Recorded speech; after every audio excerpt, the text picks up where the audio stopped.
This next podcast comes from content that I wrote in February of this year. It was a time in life where I was trying a lot of big things. I was trying to run a marathon. I was trying to figure out what I want to do after not getting selected to be a national FFA officer, which was a pretty big failure. And I just had a lot of thoughts going through my mind related to achievement and growth, and what happens when you fall short. So I hope you like it. This is Inspiration, Failure, and Must Be Nice. Let's get real.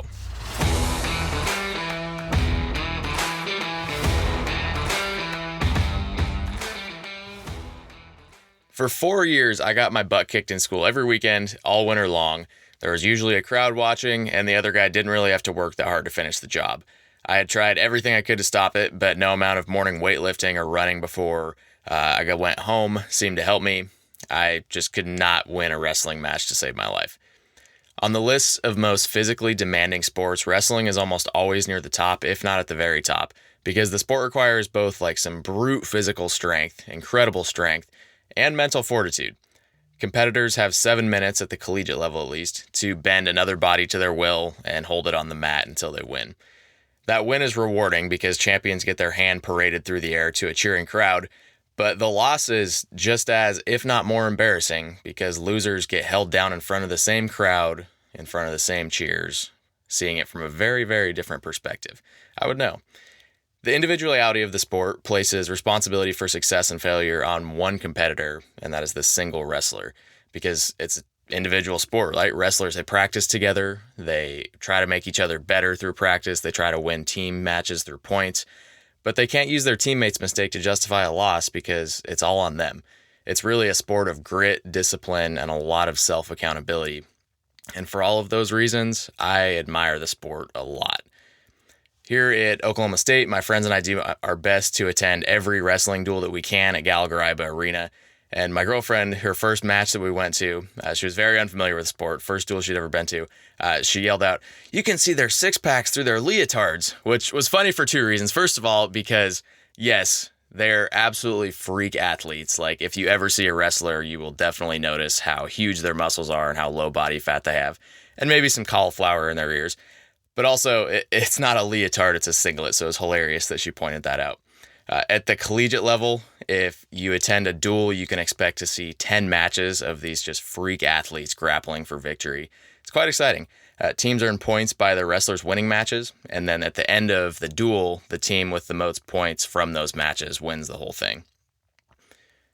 This season at the Oklahoma State versus Iowa State duel, Jersey Rob for the Cowboys faced Julian Broderson for the Cyclones in the 184-pound weight class. And just for some context, if you see somebody walking around at 184 pounds, in average life, they probably look pretty normal, right? That's, I feel an average weight for men in American society. 184 pounds in a wrestler is a big dude because they're probably running 10 to 15% body fat. Very, very low. They're just jacked out of their minds. Broderson at the time for Iowa State, he was ranked 29 in the country, and Rob was unranked. But despite the disadvantage on paper that Rob had, he dominated Broderson. He took him down right off the bat, let him up on purpose, almost playing with him, took him down again, and then held him on his back for long enough to get 4 points, which if you haven't seen wrestling, that's a lot of points.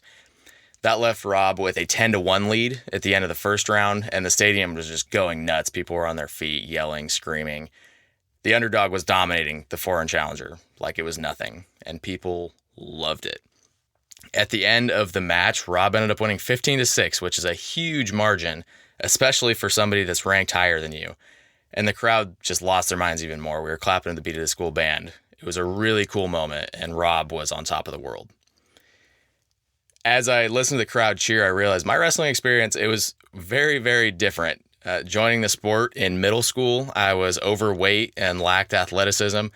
I had no idea how to wrestle, let alone how to win.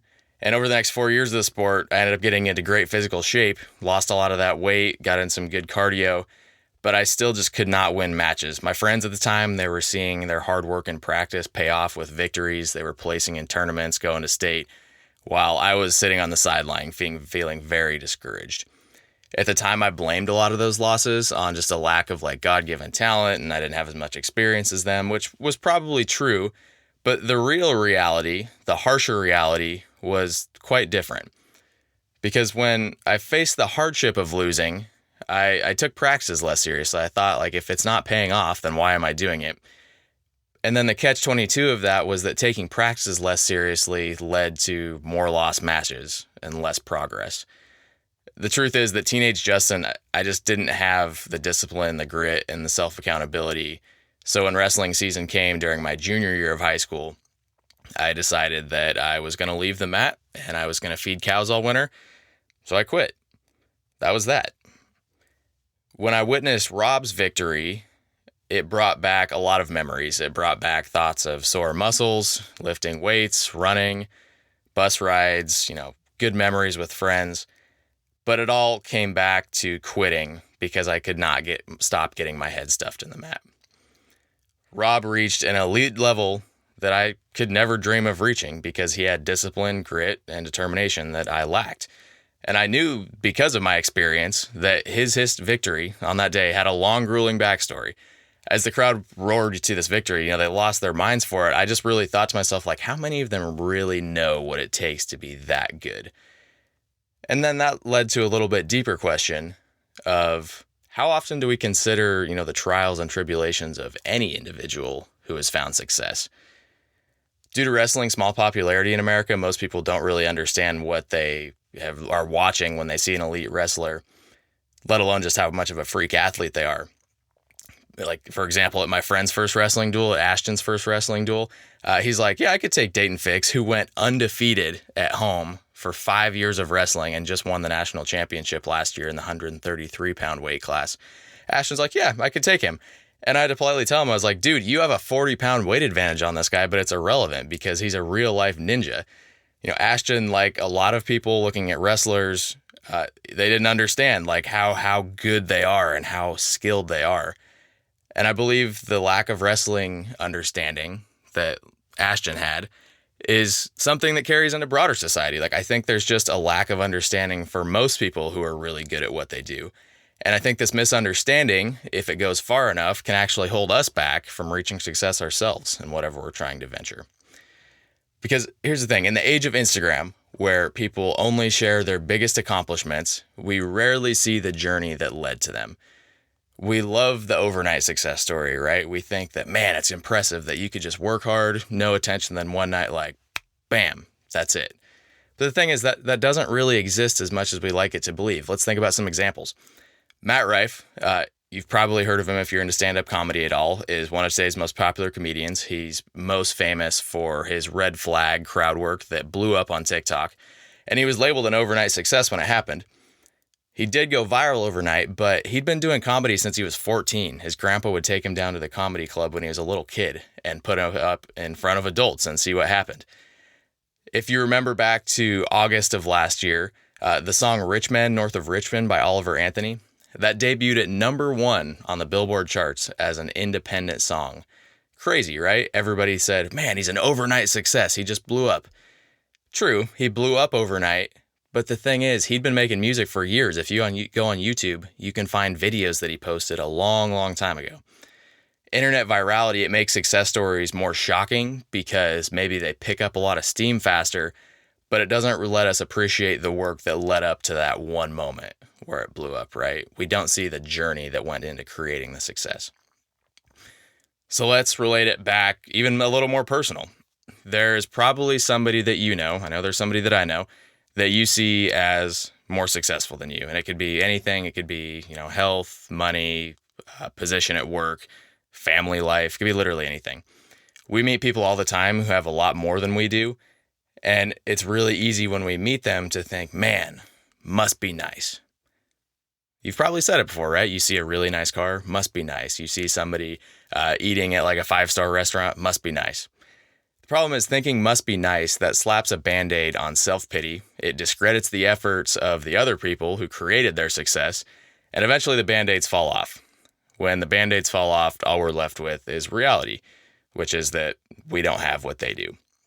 Instead of thinking must be nice, what if we drew inspiration from success stories? What if we took responsibility for our own failures? What would that do? I believe it would give us clarity. I believe it could help us see our way to success. The thing is, even if success stories make us feel small because we haven't achieved them yet, we can't deny the reason they stand out. Watching Jersey Rob, it reminded me of getting my head stuffed into the mat, but I had to applaud his talent, right? It was impressive. The talent and effort it took to achieve that success was incredible. We see it in sports movies, right? If you watch a sports movie, you know you feel good because you watch somebody work really hard to win. I think by focusing on the impressiveness of a success story, we can draw inspiration and lessons to apply to our own lives. But to maximize the impact of that inspiration, I think you also have to take responsibility for your own failure. By doing that, it allows you to learn the lessons of how you failed and not only get some inspiration, but apply it to your own life. When I thought back to wrestling, I knew that, it was on me. I screwed around more than I should have in practice. And the combination of that inspiration from Rob and acknowledging my own failures in the past, it brought some clarity to the whole situation in front of me. Not that I'm trying to wrestle, but I am doing other physical things in life. Inspiration from success plus responsibility from failure equals clarity going forward. That's the equation. As we think of that, it sounds really simple. It's like, 2 plus 2 equals 4, right? Really simple math. But that doesn't mean that it's easy. It's not calculus, but implementing it isn't going to feel like simple addition, because if we find ourselves thinking, it must be nice, that's a pretty gripping mindset, right? You can flip the script, but it's going to be really hard. At the time of writing this in February, one of my goals was to run a marathon in Springdale, Arkansas on April 20th.